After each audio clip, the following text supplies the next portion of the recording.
Jangan ngotot minta sesuatu, tapi ketika diberikan nggak bisa syukurin. Itu yang bahaya nanti saat hisab. Nih rumah, kenapa disebut maskan? Tempat untuk tinggal. Tapi kata maskan dari kata sakinah. Sakinah itu sesuatu yang tenang, tentram. Ciptakan ketentraman di rumah, ciptakan ketenangan di rumah. Kalau sudah punya rumah, bikin suasana tenang di rumah. Jangan di rumah ribut terus. Di rumah berselisih terus. Kalau Anda di rumah tiap hari ribut, artinya kurang syukur Anda kepada Allah. Orang yang nggak punya rumah, belum dapat amanah rumah, masih ngontrak, ada yang numpang tinggal, dia hidupnya tenang. Masa Anda yang dikasih nggak tenang? Ketika menggunakan dhammah disebut dengan mubtada. Perhatikan, alhamdu, sifatnya mubtada, hukumnya disegerakan. Maka kalau Anda sudah mendapatkan nikmat dari Allah Subhanahu wa taala, Rahman, nikmat sehat, nikmat rizki, harta benda, nikmat keluarga, nikmat kenyamanan hidup, maka bersegeralah untuk memuji Allah Subhanahu wa taala. Syukur kepadanya. Maka Anda ucapkan alhamdu, sifatnya disegerakan untuk kita menjadikan sifat syukur kita kepada Allah setelah menerima nikmat. Ini hukum umum. Bukankah Anda kalau saya berikan sesuatu, Anda seketika mengucapkan ucapan? Apa ucapannya? Terima kasih. Ya, saya berikan sesuatu, Anda ucapkan pada saya apa? Terima kasih. Ya kan? Anda terima, Anda ucapkan, saya kasih, Anda terima. Begitu saya berikan, terima kasih. Ya kan? Terima kasih Ustadz. Sekarang Allah berikan pada kita. Allah berikan pada saya, Allah berikan pada Anda, Allah berikan pada kita. Nikmat, kebutuhan, rizki, segalanya. Setelah kita menerima itu, apa yang harus kita lakukan? Maka Allah ajarkan kepada kita. Alhamdulillah. Cepat, segera. Jangan tunda, jangan diakhirkan. Begitu terima, syukur pada Allah. Alhamdulillah. Alhamdulillah. Jelas sampai sini? Makanya kalimat alhamdulillah ini, itu dalam bacaan tafsir bisa dibaca dengan A. Bisa dibaca dengan A untuk menegaskan. Dari mana taunya Ustaz? Teruskan bacaannya. Wa ruwiya an Sufyan ibn Uyainah wa Ru'bah ibn al-Hajjaj annahuma qala alhamdulillahi bin nasbi wa huwa ala idmari fi'lin. Sufyan ibn Uyainah, kemudian juga Ru'bah bin al-Hajjaj, keduanya ahli tentunya dalam bidang qiraat, ya, keduanya menyampaikan riwayat bacaan dengan fathah, tapi riwayat ini untuk tafsir. Ingat, bukan untuk bacaan dalam salat. Boleh dibaca dengan fathah, tapi bukan dalam salat. Ingat, dalam tafsir untuk menegaskan perintah segera bersyukur kepada Allah ketika menerima nikmat. Kenapa dibaca alhamdulillah? Untuk menunjukkan kalimat perintah sebelumnya yang ditiadakan untuk memudahkan bacaan kita. Asal kalimatnya kalau kita turunkan, qulu, perintah dari Allahnya. Qulu. Katakan oleh kalian semua, alhamdulillah, alhamdulillah. Cuman kalimat ini yang nggak muncul. Ya, Allah tidak menurunkan kalimat ini karena sudah dipahami oleh orang Arab. Orang Arab paham. Dari mana pahamnya? Karena menggunakan dhammah. Dhammah ini sifat segera. Jadi sifat segera itu nggak dikasih tahu pun sudah paham harus segera bersyukur. Cuman kita ini yang bukan orang Arab kadang nggak ngerti kenapa mesti dhammah.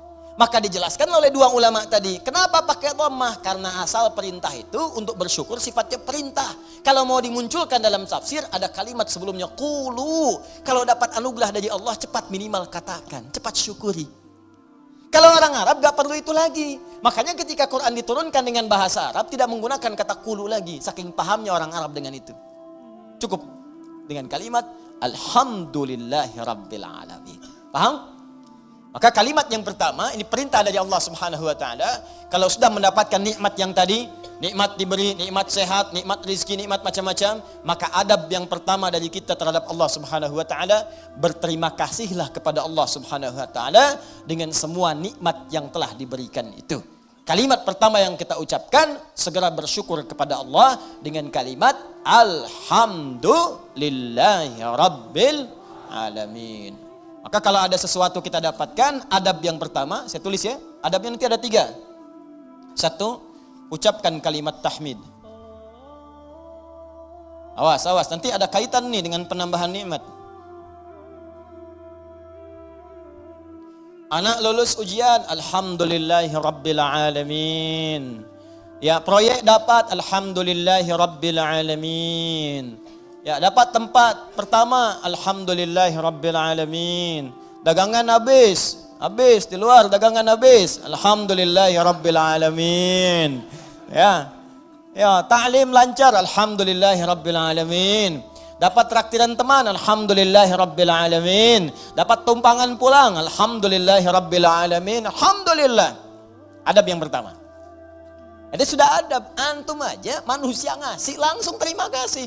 Masa Allah ngasih tiap hari kita ucapkan gak ucapkan alhamdulillah. Itu adab pertama. Awas hati-hati, nanti kalimat ini ringan diucapkan tapi dampaknya besar. Kita akan lihat nanti korelasi dengan ayat yang selanjutnya. Pelan-pelan sebentar di sini. Paham sampai sini? Baik, jadi pertama saya ulangi lagi. Saat kita kemudian mendapatkan semua anugerah dari Allah berupa nilai-nilai kebaikan, maka adab yang pertama bersyukurlah kepada Allah dengan mengucapkan apa? Alhamdulillahi Rabbil Alamin. Baik, adab yang kedua. Fokus. Perhatikan baik-baik. Bukankah di kalimat alhamdulillah ini ada alif lam? Ingat ya, ada apa? Alif lam. Saya sering katakan kepada kita semuanya, pada diri saya, pada Anda, pada kita semua. Alif lam pada umumnya terbagi dua bagian, dua fungsi. Masih ingat? Satu, ma'rifah. Lam ta'rif. Menunjukkan sesuatu yang khusus. Yang kedua, istighraq. Ya, alif lam al-istighraq. Menunjukkan sesuatu yang sifatnya luas, menyeluruh. Semua, segala, tanpa kecuali. Ta'rif, qalamun, spidol, pena, pulpen, qalamun, al-qalam, yang ini bukan yang lain. Sabburatun, papan tulis. As-sabburah, papan tulis yang ini khusus, bukan yang lain. Sayyaratun, mobil, banyak di luar kendaraan. As-sayyarah, pakai alif lam, yang itu bukan yang lain. Salatun, umum, salat, gimana aja, mau cepat, mau lambat, bebas. As-salat, salatnya khusus, ada aturannya, ada ketentuannya, nggak bisa sembarangan. Nah, itu baru tahu alif lam ma'rifah saja. Kalau kita bisa baca Al-Quran dengan benar, kita paham. Kenapa kalimat salat dalam Al-Quran yang bermakna ibadah, dari takbir sampai salam, semua kalimatnya pakai alif lam. Kalau nggak pakai domir di akhirnya atau idhofah, pakai alif lam.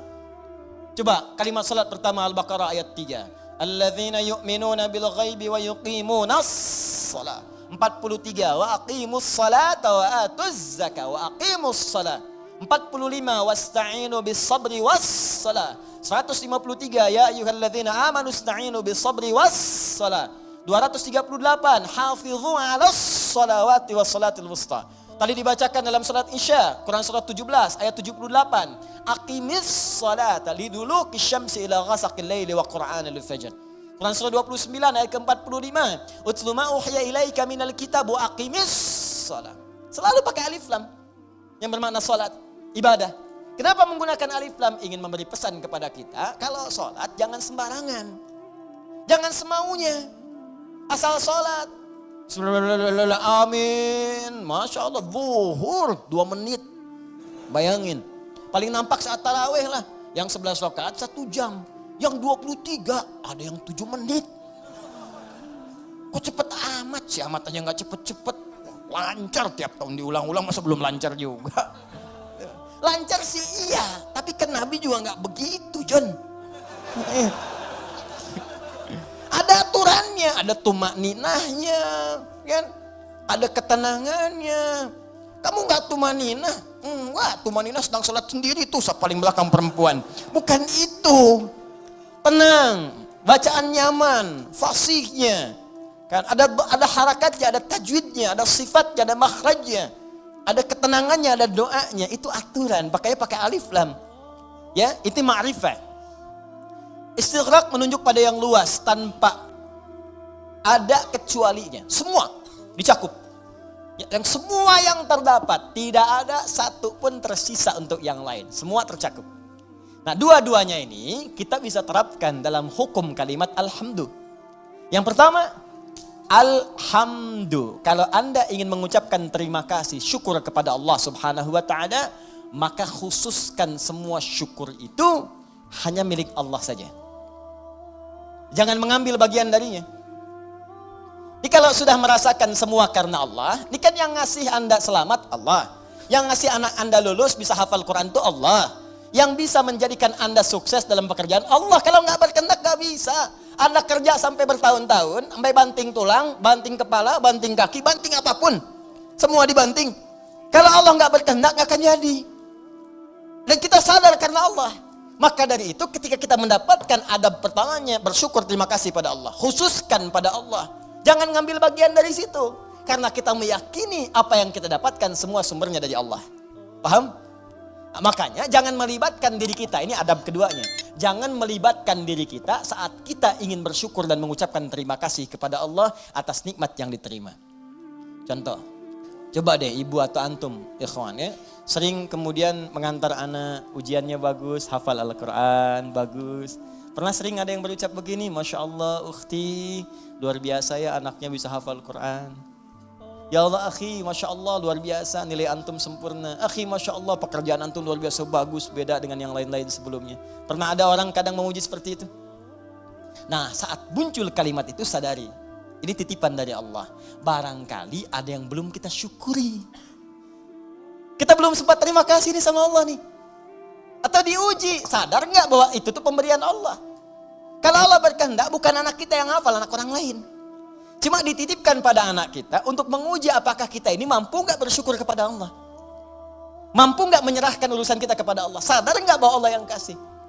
Makanya orang tua yang baik ketika mendapati anaknya hafal Al-Quran misal, juara pertama di sekolahnya. Dipuji oleh orang lain, gurunya bahkan mengatakan, ibu Masya Allah anaknya luar biasa, pintar, cepat pahamnya. Alhamdulillahirrabbilalamin. Ini semua karunia Allah subhanahu wa ta'ala. Adab pertama. Tapi kalau sudah mengucapkan itu, hukum alif lam ma'rifah berlaku. Khususkan hanya pada Allah, kita jangan ngambil bagian dari situ. Kalau ngambil bagiannya, maka berkurang sifat pujiannya. Ibu Masya Allah anaknya luar biasa bu, cepet pahamnya. Hafalan Qurannya sempurna. Yang lain 2 tahun, dia 2 bulan dah hafal. Masya Allah. Alhamdulillahirrabbilalamin. Semua karena Allah subhanahu wa ta'ala. Ya memang saya juga tiap hari sih ngasih. Saya dampingi, terus malam didoain. Cek tahajud, sujud. Kalau cek mau bisa begitu. Habis tuh. Jelas ya? Jadi jangan ambil bagian dari situ. Jadi kalau sudah al pakai alif lam nggak ada walaupun meskipun walau demikian itu hilang. Ya ada ikhwan misalnya kadar Allah sakit di rumah sakit. Hari pertama udah lebih baik. Ditanya sering lupa nih kalimat begini. Gimana akhi? Alhamdulillah lebih baik ya walaupun udah nggak usah. Ya walaupun sedikit lagi udah nggak usah pakai walaupun meskipun walaupun walau demikian itu udah hilang. Karena udah ada alif lam. Jelas ya? Udah ada alif lam. Ini tuh kayak sederhana beneran deh. Bener saya serius. Ya ba satu huruf cuman maknanya dalam. Alif lam. Ya alif lam cuman al dibacanya. Tiap hari al itu banyak tapi yang ini tuh beda dengan yang lain. Anda boleh gunakan al pada yang lain tapi al melekat pada alhamdulillah beda. Lain dengan al pukat, lain dengan al kalin, lain dengan al yang lainnya beda. Jadi al di sini khusus ketika disebutkan al di sini lekatkan semuanya karena Allah. Gak usah campuri pakai yang lain-lain. Makanya setan itu sering menggerakkan di hati kita pada sisi nafsu. Supaya itu dikurangi. Jadi nilai pahalanya berkurang. Bukan cuma nilai pahala, nanti saya sebutkan kalimat yang lainnya. Begitu nanti yang ini sempurna, turun nanti pernyataan dari Allah subhanahu wa ta'ala. Begitu benar, akan datang lagi yang lebih besar dibanding yang sebelumnya. Datang, meningkat lagi. Ini yang paling dahsyat. Tapi hukum yang kedua ini mesti berlaku. Jadi begitu ada pujian, ada apapun, ucapkan apa? Alhamdulillahirrabbilalamin. Tutup bagian diri kita yang ingin maju ke depan. Sudah. Tapi kenapa tapi Pak? Tapi semua ini dari Allah. Tidak ada peran saya sedikit pun di sini. Jelas sampai sini? Time. Dan al berlaku yang kedua yaitu istighraq pada semua jenis kenikmatan yang kita raih. Ya, awas hati-hati, jangan cuma di satu sisi saja. Awas hati-hati. Lupa kita itu. Dapat yang terasa materi, alhamdulillah. Iya. Alhamdulillah. Dapat proyek, dapat promosi, alhamdulillah. Keturunan, alhamdulillah. Alhamdulillah. Tapi lupa. Bukankah mata ini kadang dirawat oleh Allah untuk tidak sakit? Berapa kali bersyukur dengan nikmat mata ini? Berapa kali bersyukur dengan nikmat telinga yang jelas terdengar? Berapa kali bersyukur dengan nikmat kaki yang bisa melangkah? Anda berharap-harap hebat dapat proyek segala rupa diuji oleh Allah, sakit kaki aja, nggak bisa berangkat kerja hilang tuh. jutaan, ratusan ribu, sekian, sakit, hilang. Cuman kaki aja satu, kena duri aja, ya tek, dah. Telinga nggak berfungsi sedikit, pusing, capek.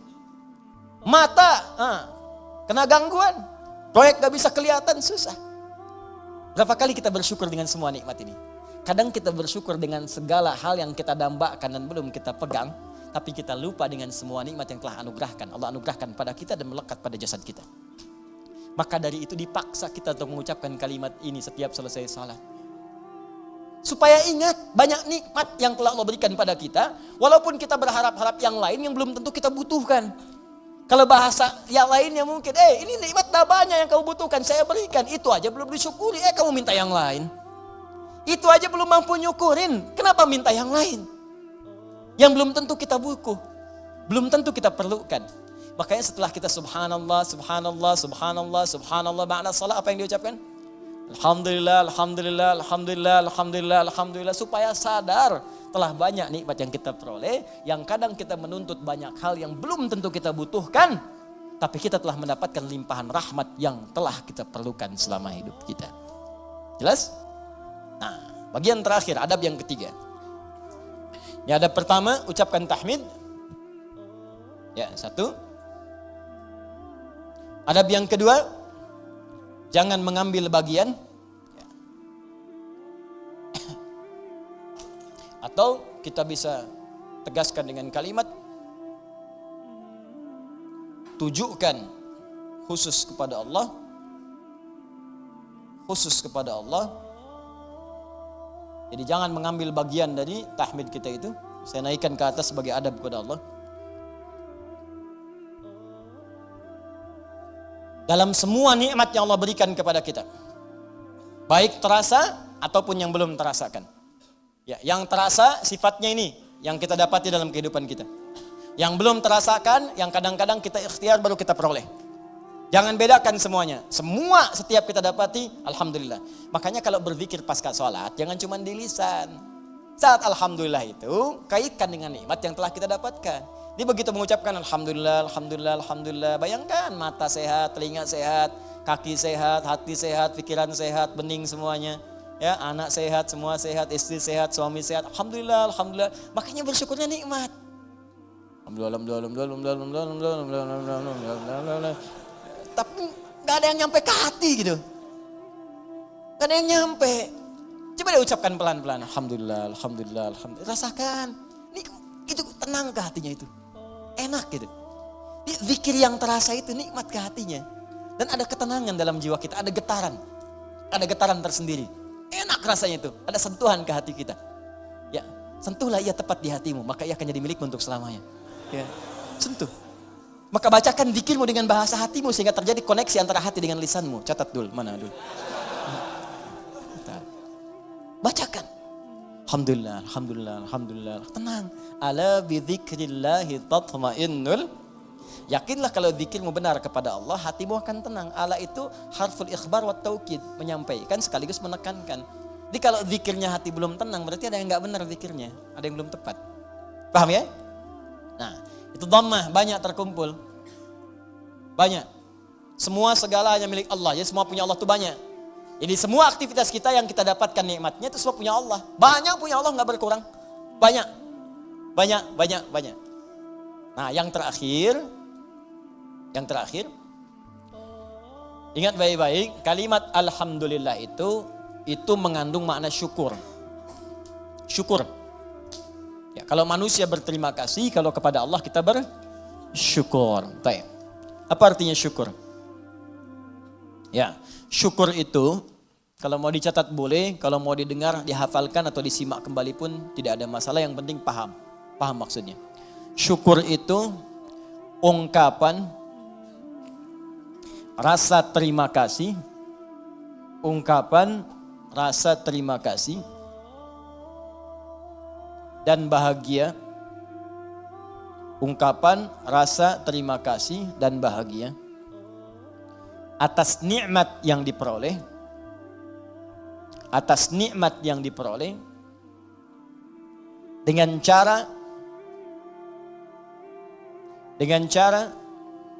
menggunakan nikmat itu menggunakan nikmat itu sesuai dengan ketentuan yang telah Allah tetapkan. Sesuai dengan ketentuan yang telah Allah tetapkan. Sesuai dengan ketentuan yang telah Allah tetapkan. Sudah? Baik. Ungkapan terima kasih atau bahagia dan bahagia atas nikmat yang diperoleh dengan cara menggunakan nikmat itu sesuai dengan ketentuan yang telah Allah tetapkan. Baik. Awas, ini kalimat singkat tapi isinya padat dan akan sangat berdampak dengan kuantitas. Ya, peningkatan nikmat setelahnya yang akan kita peroleh dari Allah Subhanahu wa taala. Kalau syukurnya benar, maka nanti limpahan nikmat berikutnya akan semakin bertambah. Perhatikan baik-baik. Awas, ini bagian ketiga ini yang sering gagal. Di syukur ini, adab pertamanya alhamdulillah, betul. Begitu menerima, alhamdulillah. Adab keduanya, tujukan semua karena Allah. Tapi di adab yang ketiga, ini yang paling penting dan tidak sedikit orang gagal di sini. Jangan cukupkan syukur pada kalimat alhamdulillah. Tapi optimalkan nikmat yang diraih itu sesuai fungsinya yang telah Allah tetapkan. Misal, Allah kasih pada kita nikmat sehat di mata, melihat jelas.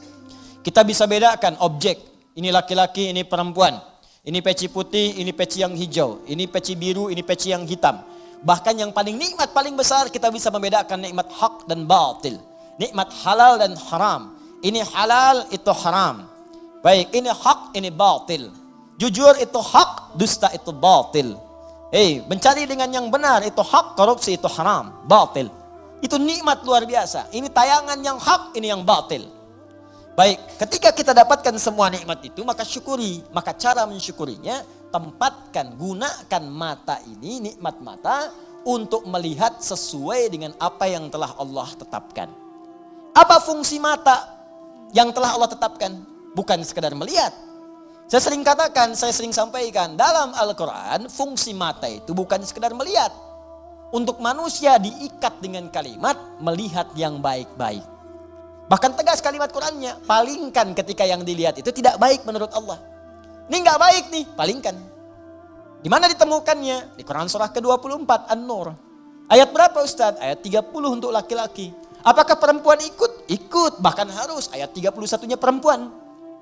Bahkan iman kita dipertaruhkan di situ. Qul lil mu'minina yaghuddu min absarihim. Katakan pada pria-pria yang masih merasa punya iman, kalau enggak punya iman ya enggak masalah, karena imannya enggak ada, maka enggak ada rem dalam dirinya. Karena iman enggak ada, maka enggak ada petunjuk pada hatinya. Di hati itu ada iman. Kata Allah, kalau hatinya ada iman, maka iman itu akan merambat ke seluruh anggota tubuhnya. Saat dia naik ke mata, yaghuddu min absarihim, maka imannya akan menunjukkan apa yang harus dilihat oleh matanya. Ketika yang dilihat itu tidak benar menurut imannya, maka dia akan palingkan dari pandangan itu. Nah, jadi kalau ingin mensyukuri nikmat mata, pakai mata ini untuk melihat yang benar-benar. Yang baik-baik menurut Allah. Itu tandanya kita bersyukur dengan nikmat. Dan tanda yang kedua, iman kita masih ada, masih kuat. Jadi kalau kita mengatakan alhamdulillah nikmat mata, tapi mata dipakai pada yang tidak benar, itu bukan syukur namanya. Apalagi pas diucapkan, pas dilihat yang nggak benar. Gambar apa ini? Ini nih nggak benar nih gambar nih. Alhamdulillah. Nah, alhamdulillah pandangan pertama, selanjutnya kan nggak boleh. Kalimatul haq yuradu bihal batil. Ya, kalimatnya benar cuma ditempatkan di tempat yang salah. Paham? Jadi coba cek deh. Katanya alhamdulillah, tapi mata masih dipakai pada yang tidak baik. Berapa kali Anda melihat gambar yang tidak tepat saat membuka status? Saat mengupdate status? Saat melihat browsing, searching, berita di internet? Saat membuka handphone, berapa kali iklan tampil? Kemudian mata kita bisa mengelak dengan cepat. Pindahkan pandangan. Itu baru satu. Belum telinga. Nikmat telinga, gunakan telinga sesuai dengan fungsi yang telah Allah tetapkan. Kata Allah, jangan dengar yang tidak baik. Ya ayyuhalladzina amanu, hai orang-orang masih merasa punya iman, la yaghtab ba'dukum ba'dha, jangan dengarkan gibah. Jangan bergibah, jangan dengarkan gibah. Jangan bikin acara gibah, jangan jadi pelaku gibah. Sekarang dikemas jadi acara TV.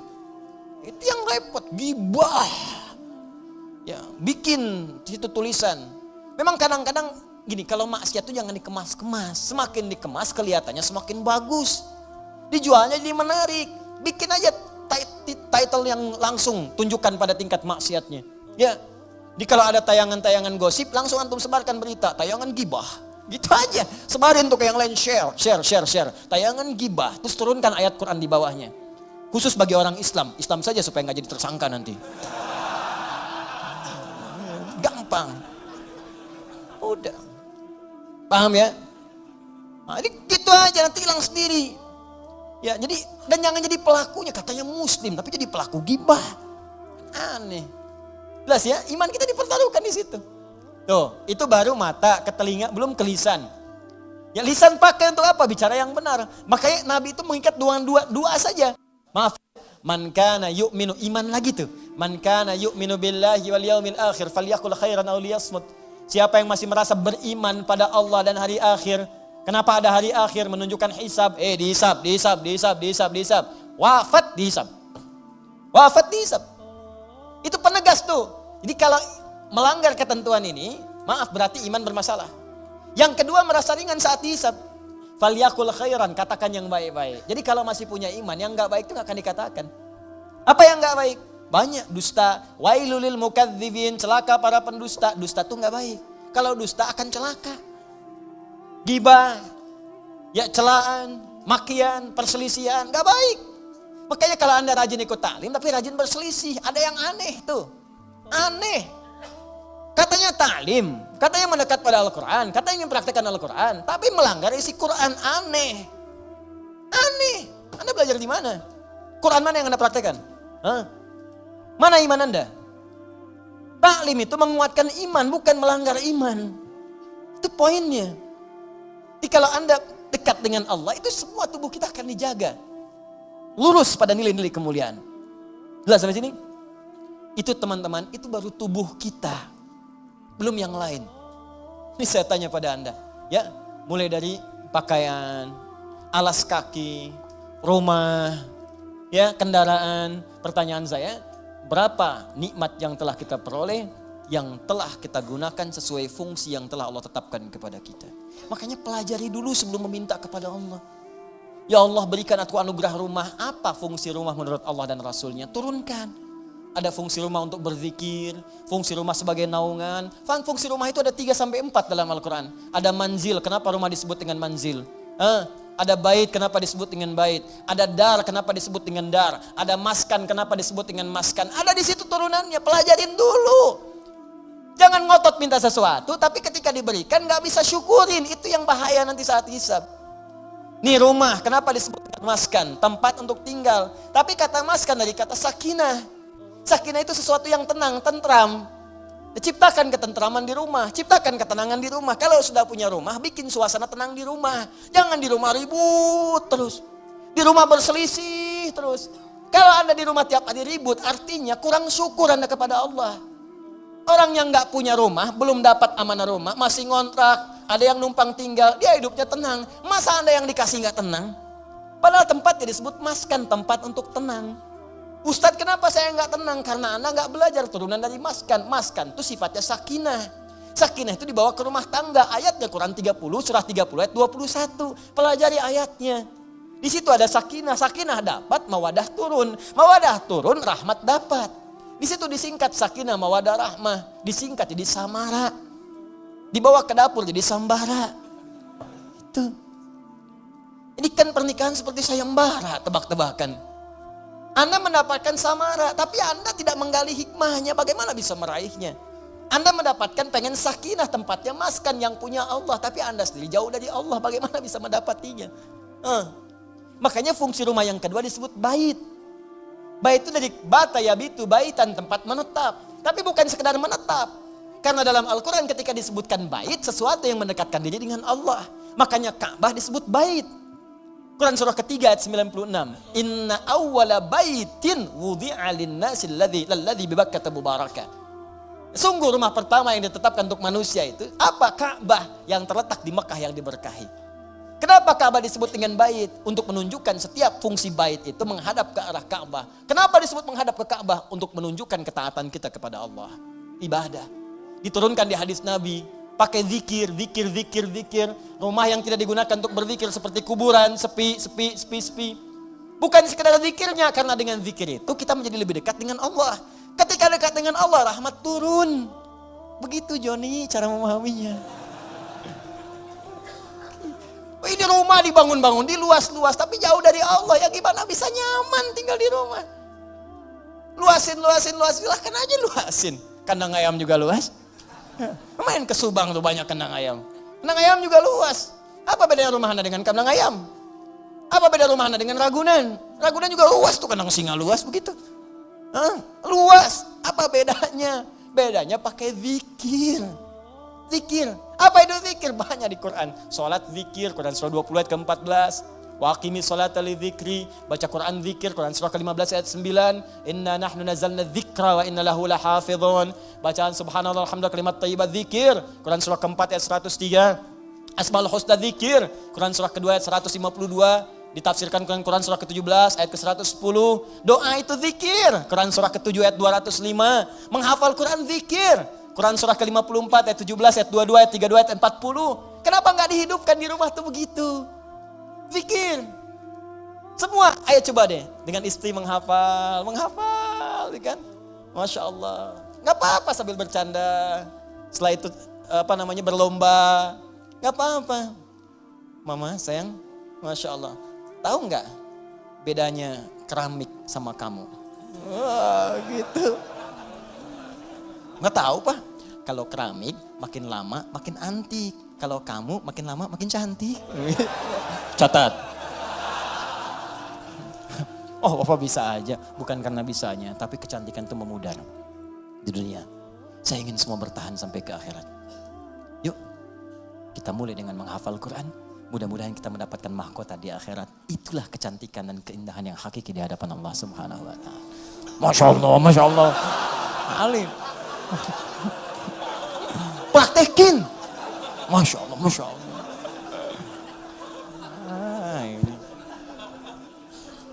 Paham? Dibikin status.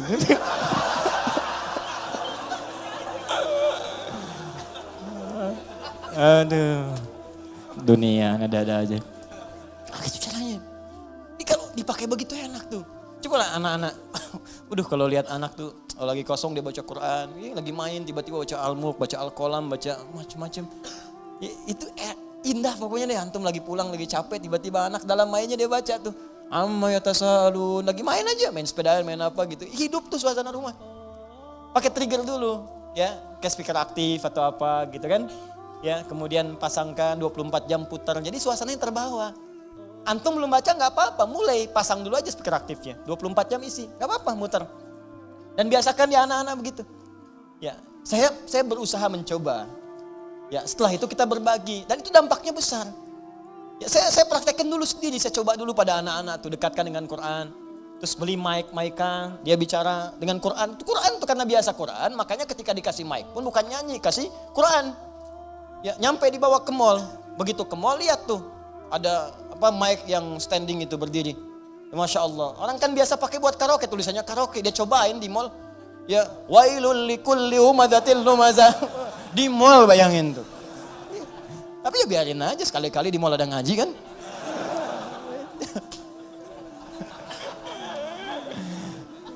Tapi ya begitu gitu. Itulah nikmat, itulah syukur. Syukur itu butuh realisasi, bukan cuma ucapan. Alhamdulillah rumah kita besar, syukur aja silakan undang bagi dengan tetangga, alhamdulillah. Tapi buktikan, jangan setelah undang tetangga segala rupa, lupa lagi dengan Allah.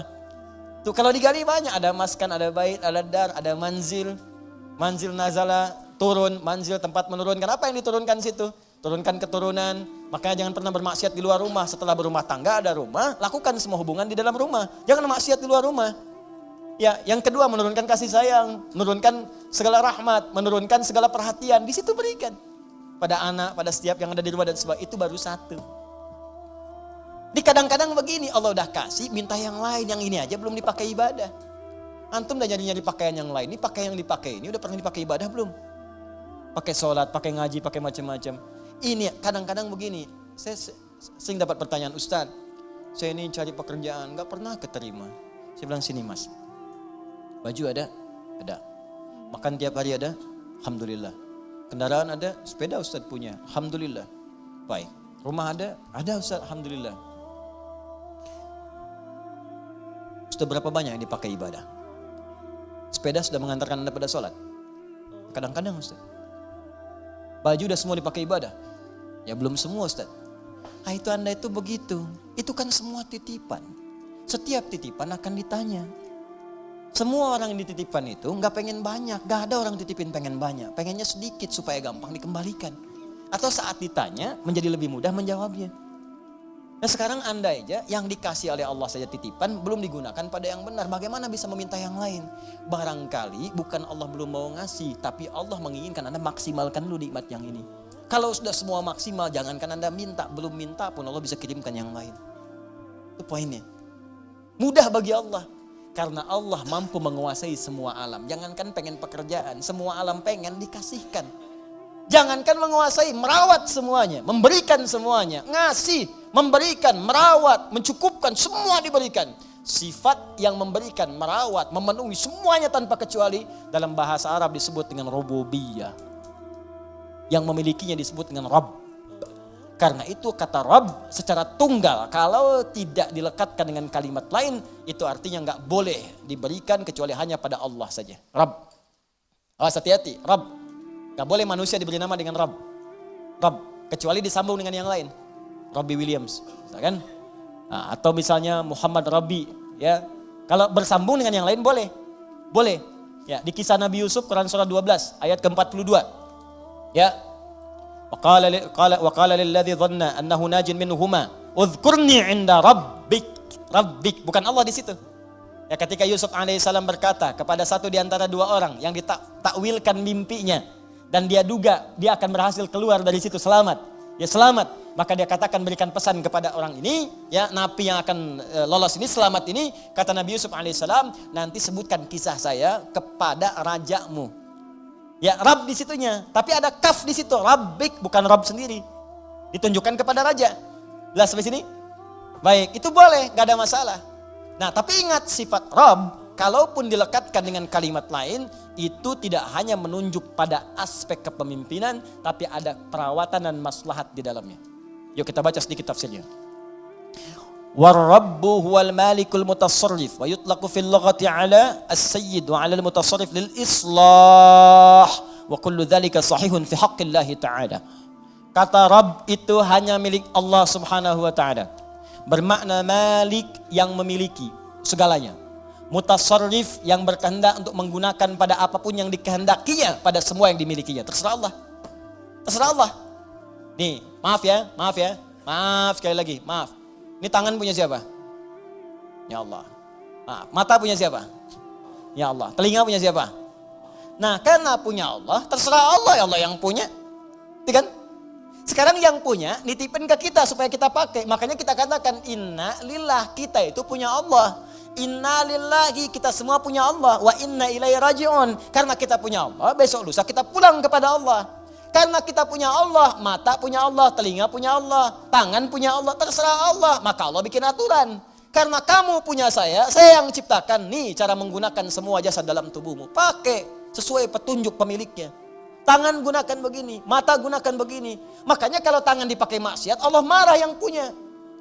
Wasariqu wasariqatu faqtu aydiyahuma, kata Allah, tangan, saya kan suruh gunakan yang baik. Kenapa dipakai mencuri? Daripada pakai mencuri, potong aja tangannya. Yang punya marah. Saya punya motor saya titipkan pada Anda. Saya bilang pakai motor ya, pakai yang baik-baik, buat taklim, buat cari nafkah. Anda pakai motor buat maksiat, rampok orang pakai motor itu. Saya marah nggak? Marah. Motor Anda tabrak-tabrakin, bemper pengok, spion hilang, itu kan? Semua habis. Marah nggak saya? Marah. Ini tubuh kita punya Allah dipakai maksiat, ya wajar Allah marah. Perangkat hidup punya Allah dipakai maksiat, wajar Allah marah. Malikul mutasarrif. Makanya kata yang memiliki dan mengatur semuanya sesuai dengan kehendaknya itu Rabb namanya. Kalau kalimat itu diambil untuk sifat keteladanan kepada makhluk misal manusia, maka tambahkan kalimat lain. Rabbul bait yang merawat rumah. Ya, Rabbud daulah yang merawat pemerintahan. Kenapa disebut Rabb? Supaya dengan perawatan itu memberikan maslahat. Makanya para pemimpin baik di rumah tangga ataupun aspek yang lebih luas lagi, kalau dia memimpin tapi tidak mengarahkan pada yang lebih baik, besar pertanggungjawabannya di hadapan Allah Subhanahu wa taala. Tinggi itu. Awas, hati-hati. Hati-hati. Dan itu berat di hadapan Allah Subhanahu wa taala. Nah, kita tutup kalimatnya, Alhamdulillahi Rabbil Alamin. Kata Allah, kenapa menggunakan kata Rabb? Rabb itu sifat memberi tanpa batas, sifat merawat dengan sempurna. Kalau engkau bersyukur kepadaku, menggunakan semua nikmat yang telah aku berikan sesuai dengan perintahku dan fungsinya, maka aku akan tambahkan lagi bagi kalian. Tambahkan lagi. Dan aku akan rawat kalian beserta nikmat-nikmat itu, sehingga semua nikmat terpakai dalam hidup kalian. Itu yang disebut dengan berkah. Dapat gaji 100 ribu, semuanya tergunakan dalam manfaat. Kan ada orang dapat 1 miliar sebulan, tapi nggak ada manfaatnya, habis. 100 juta 3 hari habis. 200 juta sepekan habis, tapi manfaatnya nggak kerasa. Aduh, kadang-kadang kasihan. Kasihan banget. Dapat gaji 100 juta, sepekan habis. Pakai nonton burung, pakai nonton kuda doang. Kuda lewat, bayar 20 juta, cuma lihat kuda doang. Masya Allah, pakai ini, pakai itu. Jalan sini, dia sini gak menikmati. Kalau berkah gak apa-apa, makin banyak makin berkah. Banyak beri orang lagi, sedekah lagi, berkah gak apa-apa. Ya, pilih mana? Sedikit tapi berkah atau banyak tapi berkah? Banyak tapi berkah. Banyak berkah. Ya berangkat umrah, berangkat haji, sedekah, infak, ini banyak berkah, banyak. Alhamdulillah, gak apa-apa. Tapi sering terjadi, banyak dikumpul-kumpul, dia sendiri gak merasakan itu. Dan yang paling dahsyat itu, kadang berkelahi dengan orang yang dipegang aja di tabungannya belum habis. Terus sekarang banyak orang aneh itu. Banyak orang aneh. Beneran, serius saya. Banyak orang aneh. Kalau Anda cek, kekayaannya luar biasa. Miliaran, triliunan dan sebagainya. Tapi masih mengharapkan yang lain. Itu aja belum kepake buat dia. Bawa uang aja 1 miliar, masuk ke restoran. Makan, mau makan apa situ? Itu aja belum habis. Sudah pengen makan aspal, makan hutan, makan ini, makan itu. Allahu Akbar. Apa yang mau dimakan? Kasihan saya. Kasihan bener. Hidupnya kasihan, dikumpul-kumpul kepake enggak. Mati aja, udah. Udah selesai itu. Jadi cuma mewariskan masalah. Dan kalau enggak berkah, celaka begitu dia meninggal. Orang rebutan, anak cucunya rebutan. Saling tembak, saling bunuh, meninggal. Enggak ada yang dapet. Kan sering saya bilang kayak 2 orang rebutan mobil. Dua-duanya meninggal, mobilnya cuma ketawa. Paham ya? Nah, maka kalau kita benar menggunakannya, Rabb, sifat rububiyah itu muncul. Allah akan merawat. Maksudnya menjadikan semua nikmat yang Allah berikan pada kita berkah. Kepake semua. Kepake, ada manfaatnya. Berkah itu ziyadatul khair, nilai kebaikannya bertambah. Nah, kemudian sifat Allah untuk memberikan tambahan itu dialihkan, diuraikan pada kita dengan melimpah. Tambah. Kata Allah, jangankan rumahmu yang kecil itu, semua alam saja tanpa batas saya bisa rawat. Jangankan kau minta yang sedikit, minta semua alam pun aku berikan karena aku Rabbul Alamin. Karena itu sifat lillah, alhamdulillahi, hi harakatnya. Kemudian sifat yang kedua ikut Rabbi, bukan Rabbu, Rabbi, i-nya menunjuk kepada Allah tadi. Seperti Bismillahirrahmani. Ya, Rahmani, i ke Allah. Maka Rabbi ke Allah, Rabbil Alamina. Kata Allah, akulah Tuhan yang merawat, yang menguasai semua alam. Alam saja sudah jamak bentuknya. Alam, jamak. Alamin, jam'ul jamak. Jamak dari semua jamak. Jadi kalau ada yang banyak, semua yang banyak itu aku kuasai, kata Allah. Manusia sedikit. Kalau kau mau minta, aku berikan. Apa yang kamu inginkan? Kalau kamu ingin aku rawat. Jangankan kamu, semua alam aja aku rawat, apalagi cuman kamu. Jelas ya? Nah, maka dari itu, pada ayat yang ketiganya, Allah turunkan kemudian ayat yang sangat indah untuk menerapkan kaidah di ayat yang kedua ini. Perhatikan baik-baik. Kalau Anda benar-benar bersyukur kepadaku, kata Allah, menggunakan nikmat dengan baik, sesuai peruntukanku, aku akan tambahkan kepadamu, aku akan rawat nikmatmu, bahkan apapun yang kamu minta, walaupun sepenuh alam, aku akan berikan jika engkau itu butuhkan. Karena aku penguasa, pemilik, dan pengatur semua alam tanpa kecuali. Maka turun Quran surah ke-14 ayat ke-7 di kaidah ini. La in syakartum la azidannakum. Kalau engkau bersyukur kepadaku, la azidannakum, maka aku akan tambahkan kepadamu. Masih ingat teman-teman sekalian? Kalimat alhamdulillahirabbil alamin, bukankah kalimat syukur? Syukur atas apa? nikmat yang kita peroleh. Di mana nikmatnya? Di kalimat ayat pertama. Bismillahirrahmanirrahim. Rahman nikmat dunia, Rahim nikmat akhirat. Saat mendapatkan nikmat dunia, alhamdulillah. Begitu kita alhamdulillah, benar alhamdulillahnya, Allah tambahkan rahmannya. Syukur lagi, Allah tambahkan rahimnya. Pahala tambah lagi, rahmannya tambah, lipatkan lagi. Sekarang motor, besok mobil. Sekarang mobil, besok bis. Sekarang bis, besok kereta. Nambah. Karena itu ketika Anda alhamdulillahirrabbilalamin, maka Rahman dan Rahim Allah akan tambahkan. Rahman dunia, Rahim dalam urusan akhirat. Karena itulah pada ayat selanjutnya turun lagi kalimat Ar-Rahmanir Rahim. Untuk menegaskan ketika Anda benar bersyukur kepada Allah, maka sifat Rahman dan Rahim berupa pemberian Allah akan terus dilimpahkan kepada kita. Dan itu janji Allah dalam kalimat La in syakartum la azidannakum. Maka selesai pembahasan dua ayat sekaligus, ayat yang kedua dan ayat yang ketiga. Sekarang pertanyaannya, kalau ada orang yang tidak bersyukur dengan semua itu, dan dia merasa itu punya dia. Seperti Korun pernah dicontohkan dalam masa-masa yang lampau. Sekarang muncul lagi korun-korun milenial misalnya. Ya, korun-korun kekinian. Maka penting kita ingatkan, ada ancaman yang berlaku dalam Al-Quran dan penegasan tentang apa yang terjadi jika seseorang merasa memiliki bukan sebagai titipan yang harus tingkatkan syukurnya kepada Allah Subhanahu wa taala. Itu nanti yang kita bahas di pertemuan berikutnya dengan turunnya ayat yang keempat, Maliki Yaumiddin.